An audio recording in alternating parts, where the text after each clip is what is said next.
What's up sa inyo mga tropa, at eto na naman tayo sa ating printing channel mga tropa. Salamat nga pala lalong lalo na sa nagsasubscribe, at road to 10,000 subscribers na tayo. At maraming salamat din sa mga nag-aabil syempre ng templates natin. Alam nyo naman na isa yan sa mga way kung paano natin isusustain yung channel natin. At pasensya na din kayo kung medyo hindi ako nakaka-reply dito sa mga message nyo or comment ninyo sa ating YouTube channel. Sobrang dami na kasi. Hayaan nyo, pipilitin natin na maisa-isa yan at lahat yan sasagutin natin mga tropa. At alam nyo naman na nagre-reply ako sa inyo. Eto na nga, message nyo lang ako sa mga gusto mag-avail ng mga templates natin. At kung gusto nyong magpasalamat din sa akin, i-click nyo na lang din yung subscribe at thanks button dyan kung nais nyong mag-donate. At simulan na nga natin yung content natin para sa ngayong araw na to.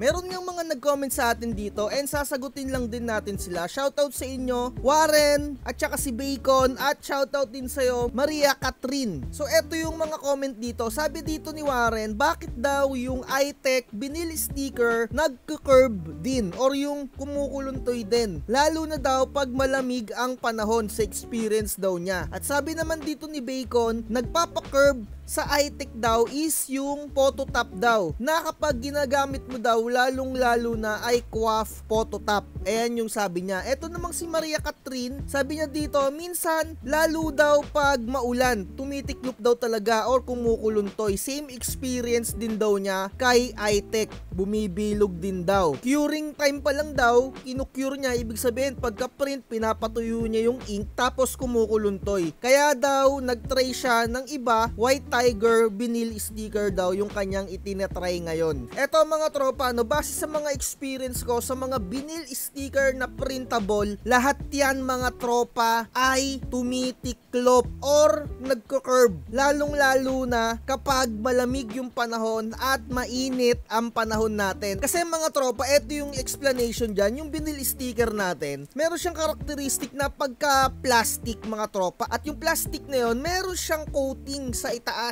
na which is ayun yung mga nag-a-absorb ng mga ink natin. So ang tendency kapag malamig yung panahon natin or umuulan, mataas yung humidity niyan mga tropa, no? Or yung parang tipong meron kang mga tiny particles na tubig-tubig dyan sa mga paligid mo, na which is na-absorb niyang mga vinyl sticker natin dahil dun sa kanyang coating mga tropa, 'di ba? Yung coating niya, yun yung nag-a-absorb ng ink sa printer natin, na which is kapag malamig nga yung panahon ay na-absorb din niya, kaya kumukuluntoy mga tropa. Ayun yung isa sa mga katangian ng mga vinyl stickers natin. Inuulit ko, lahat ng vinyl sticker ay kumukuluntoy, lalong lalo na kapag malamig. Kahit anong brand pa yan, RH-J8, Yasen, QWAF, iTech. At kagaya nga ng sinabi ko mga tropa, meron siyang karakteristik na parang plastic, di ba? So kapag ka mainit din, kumukuluntoy din yung mga vinyl sticker natin mga tropa. Inuulit ko, malamig or mainit, kumukuluntoy din yan. Pero mga tropa, may mga sticker din talaga na vinyl na kahit papano sa experience ko ay napakaganda. So unahin na natin yung pinakapangit talaga na vinyl sticker na na-experience ko dito. So eto yung QWAF na vinyl sticker. So par meron pa akong natitirang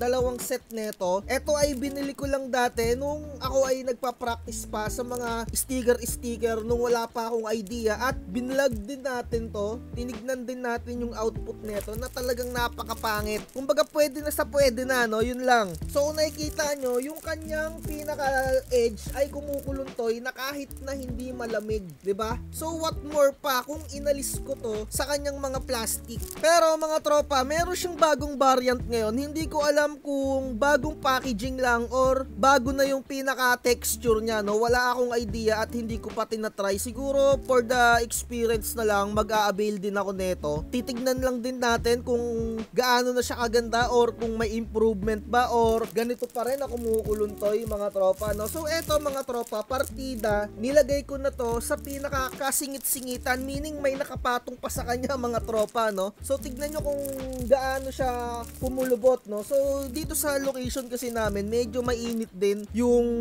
temperature dito, lalong lalo na pagkatanghali, 'di ba? Ayan, no?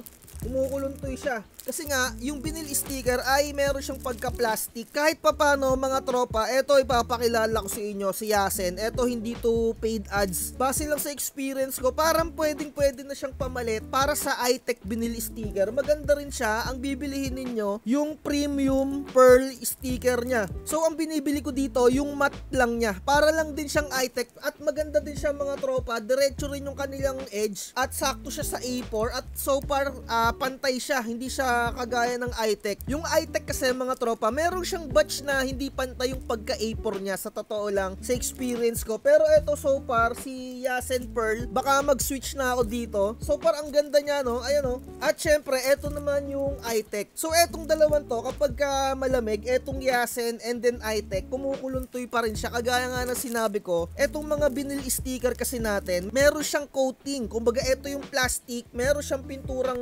nakalagay dito, na which is yung coating na yun, ayun yung nag-a-absorb ng mga ink natin. Kumbaga, sa mga pader ninyo, hindi nyo siya pwedeng kulayan kagad or pinturahan kagad ng pinaka-final coating ninyo. Kasi yung pader, hindi niya maa-absorb yung pinaka-final na pintura. Kailangan muna dyan ng coating. Ganon din dito sa ating mga vinyl sticker na kung pansin ninyo, kahit na dye ink, yung i-print nyo dito sa mga vinyl sticker natin, lalong-lalo na sa iTech, ay nagiging waterproof siya kahit na dye ink yung ginagamit ninyo. Dahil yon sa mga coating ng mga sticker natin. So, sana naliwanagan kayo mga tropa. At kung gusto nyong itry etong Yasen na pearl vinyl na matte, ayun nga, kagaya nga ng sinabi ko, ako kasi personally, mas mahal na vinyl sticker para sa akin ay mas maganda yon. So nakikita ko dito, ang pinakamurang vinyl sticker ngayon ni iTech ay 179 at etong si Yasen nakikita ko naman dito ay 195. Lumalaban na siya sa market mga tropa, kahit papano gumaganda yung Yasen. Nakapag-print na ako dito, isang set pa lang yung binili ko dito at nagkaroon na ako ng customer,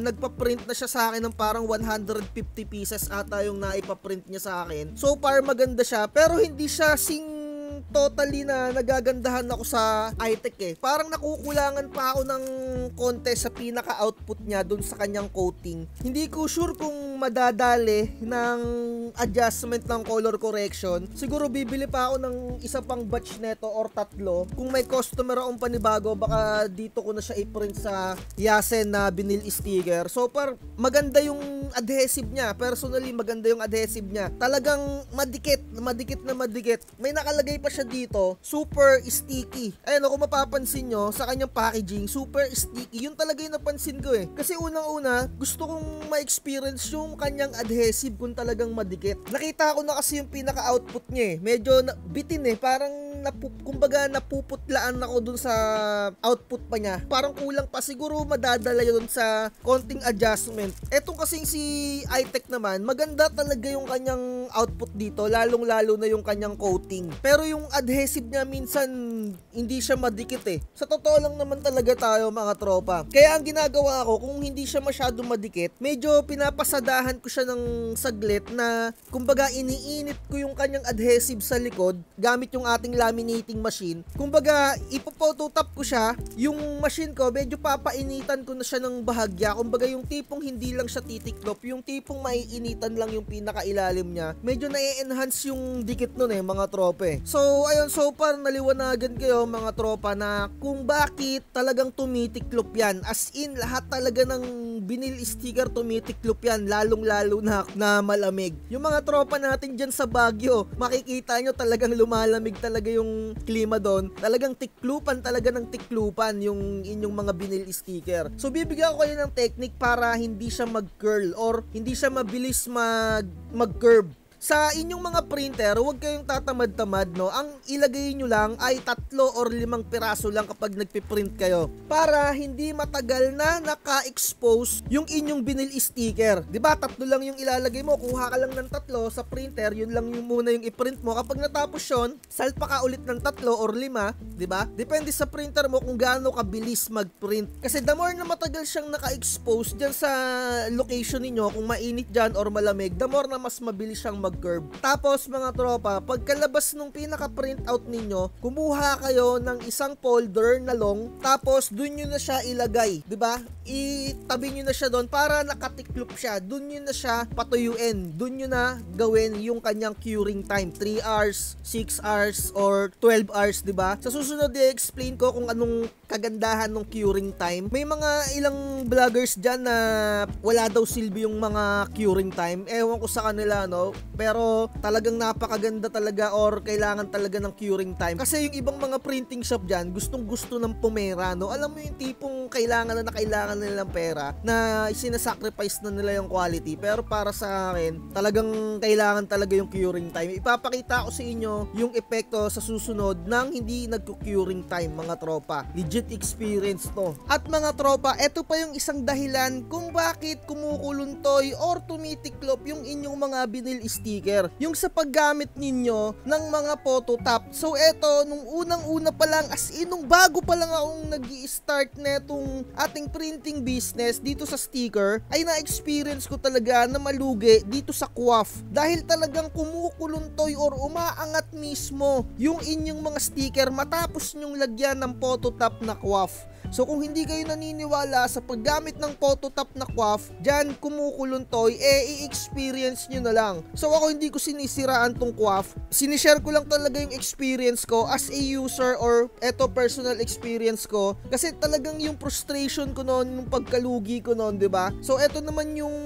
adhikain talaga ng channel natin, yung mga experience ko para hindi nyo na masyadong maranasan, 'di ba? Kung gusto niyo maranasan, edi i-testing nyo sa inyo yung paggamit ng QWAF na phototop. So ayun lang. So ayun na lang. Sana naintindihan nyo kung bakit talaga nagko-curl or nagtitiklop yung inyong mga vinyl sticker na kahit etong White Tiger patitiklop at titiklop yan, mga tropa. At etong White Tiger nga pala, eto yung dating may-ari nung Gagmax na vinyl sticker, no? Hindi ko pa siya din natatry. Medyo wala pa tayong time ngayon na mag-experience ng mga ganyan, eh, no? Pero sa susunod, kung available na siguro dito sa Lazada yung White Tiger na vinyl, check lang natin, no? Bago matapos tong video natin. Parang available na nga siya dito. Siguro itatry ko na rin siya soon. Pero parang wala pa, no? Sa Shopee pa lang ata siya available. Ayun, kasi gusto kong sa Lazada lang ako nang bumibili, eh, no? Dahil affiliate slide dito sa Lazada. So ayun, dito na natin tatapusin tong vlogs natin. Like, share, and subscribe. At inuulit ko, sa mga gusto mag-avail ng mga vinyl sticker na to,